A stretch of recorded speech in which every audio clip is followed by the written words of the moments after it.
Je me trouve dans la zone bleue, particulièrement dans la zone des pavillons qui accueillent en fait les États et les organisations qui, depuis le début de la COP, organisent un certain nombre d'activités. Ces activités sont certes à l'intérieur sur le site, mais il y a aussi un grand nombre d'activités organisées en dehors du site, notamment des petites manifestations devant le site ou dans le centre-ville, avec des personnes qui utilisent des affiches, qui les collent sur les murs pour pouvoir faire passer un message sur la justice climatique. Mais aujourd'hui fut un peu un point culminant, puisqu'il s'agit de la journée des jeunes, Fridays for Future, qui a rassemblé 8000 personnes lors d'une manifestation dans le centre-ville.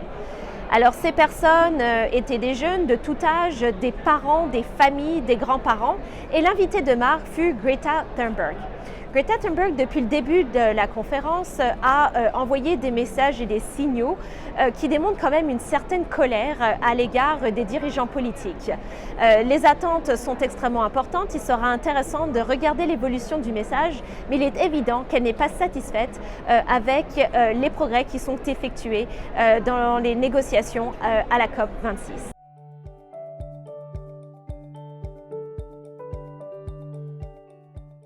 La COP est vraiment l'occasion de faire des rencontres impromptues au détour d'un couloir ou encore dans la ville de Glasgow. Un premier exemple, ce matin, alors que nous allions effectuer notre test PCR pour pouvoir rentrer au Canada, nous avons rencontré le ministre de l'énergie chilien que nous avons vu hier parler à la tribune officielle de la COP 26. Et donc nous l'avons rencontré au début un petit peu intimidé, mais finalement nous avons pris notre courage à notre deux mains et nous lui avons adressé la parole et nous avons pu ensuite échanger avec son conseiller qui était présent ici et nous avons pu notamment lui demander quel était l'état de son moral par rapport aux résultats potentiels de la COP. Donc vraiment une rencontre très intéressante avec des personnes qui négocient directement.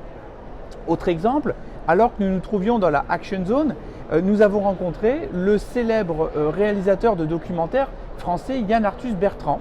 Et donc encore une fois, nous sommes allés lui parler. Nous avions quelques appréhensions, mais il a été très agréable. Il a discuté avec nous quelques minutes et nous avons pu prendre une photo avec lui.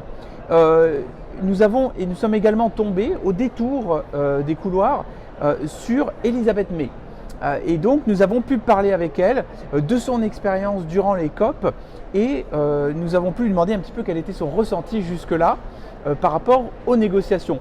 Et donc c'est vraiment l'occasion de rencontrer toutes sortes de personnages dans les couloirs et de pouvoir les approcher et de discuter avec eux puisqu'on s'est aperçu qu'ils sont vraiment très accessibles et ils ont en général vraiment envie de parler et d'échanger avec les autres. Donc ça a vraiment été une très belle expérience aujourd'hui.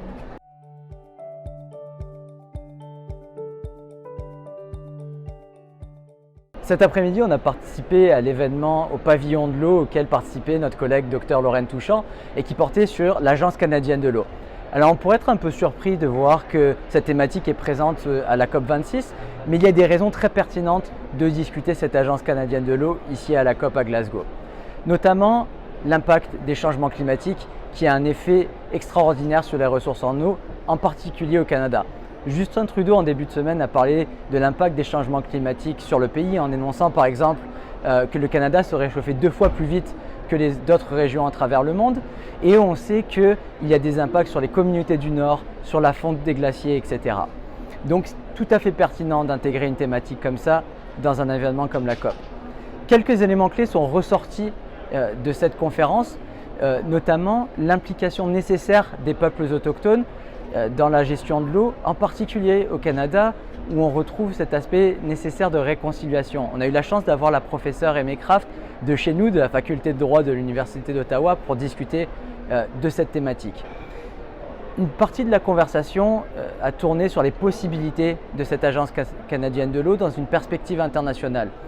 Des possibilités de coopération en matière de recherche, des possibilités en matière de production de connaissances au Canada, mais également une possibilité importante pour la mise en œuvre de la déclaration des Nations Unies sur le droit des peuples autochtones et également sur la mise en œuvre des objectifs de développement durable.